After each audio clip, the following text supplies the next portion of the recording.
এবার রাজ্যপালকে হুঁশিয়ারি কুণাল ঘোষ রাজ্যপালকে হুঁশিয়ারি দিলেন, সোমবার বিকেল 3টের মধ্যে যদি শপথ জটিলতার অবসান না করেন তাহলে মঙ্গলবার untold story of Taj palace new দিল্লির সামনে আসবে। কি বললেন তিনি শোনাবো আপনাদেরকে। সোমবার বিকেল 3টের মধ্যে রাজ্যপাল যদি আমাদের 2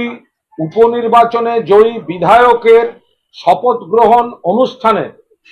ব্যবস্থায় অনুমোদন না দেন, জটিলতা যদি অব্যাহত রাখেন, তার চেয়ারের প্রতি পূর্ণ সম্মান রেখে বলছি, তিনি আমার থেকে বয়সে বড়, তার সঙ্গে আমার ব্যক্তিগতভাবে পরিচয় আছে, আমি ব্যক্তিগত সৌজন্য রক্ষায় বিশ্বাসী, কিন্তু আমার দলের 2 বিধায়ককে যদি হয়রানি চলতে থাকে, সোমবার বিকেল 3টের মধ্যে যদি এর জটিলতার অবসান তিনি না করেন, তাহলে কিন্তু মঙ্গলবার untold story of hotel Taj palace new Delhi এটা কিন্তু সামনে আসবে।